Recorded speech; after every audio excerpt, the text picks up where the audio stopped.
2 Samuel, chapitre 6. David transporte l'arche à Jérusalem.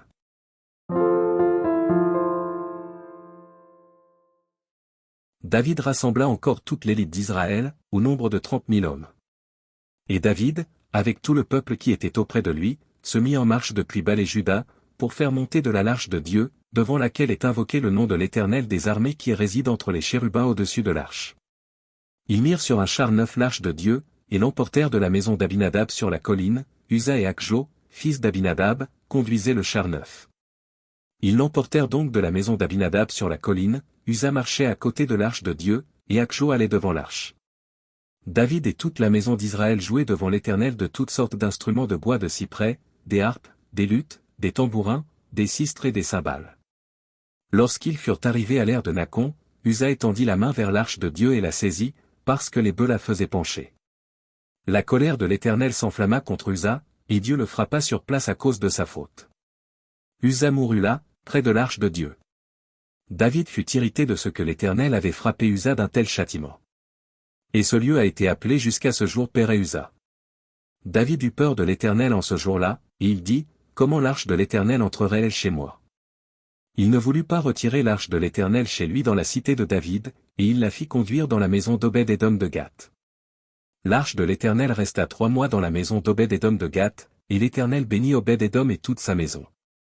On vint dire au roi David, « L'Éternel a béni la maison d'Obed-Édom et tout ce qui est à lui, à cause de l'arche de Dieu. » Et David se mit en route, et il fit monter l'arche de Dieu depuis la maison d'Obed-Édom jusqu'à la cité de David, au milieu des réjouissances.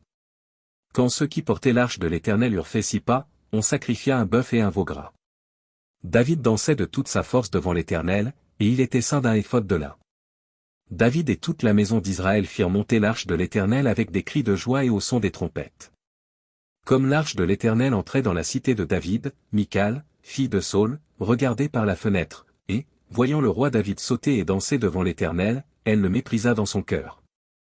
Après qu'on eut amené l'arche de l'Éternel, on la mit à sa place au milieu de la tente que David avait dressée pour elle, et David offrit devant l'Éternel des holocaustes et des sacrifices d'action de grâce. Quand David eut achevé d'offrir les holocaustes et les sacrifices d'action de grâce, il bénit le peuple au nom de l'Éternel des armées.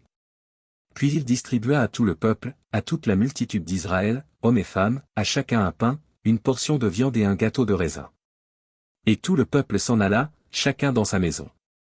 David s'en retourna pour bénir sa maison, et Michal, fille de Saul, sortit à sa rencontre. Elle dit, « Quel honneur aujourd'hui pour le roi d'Israël de s'être découvert aux yeux des servantes de ses serviteurs, comme se découvrirait un homme de rien. » David répondit à Michal, « C'est devant l'Éternel, qui m'a choisi de préférence à ton père et à toute sa maison pour m'établir chef sur le peuple de l'Éternel, sur Israël, c'est devant l'Éternel que j'ai dansé. Je veux paraître encore plus vil que cela, et m'abaisser à mes propres yeux, néanmoins je serai en honneur auprès des servantes dont tu parles. » Or Michal, fille de Saul, n'eut point d'enfant jusqu'au jour de sa mort.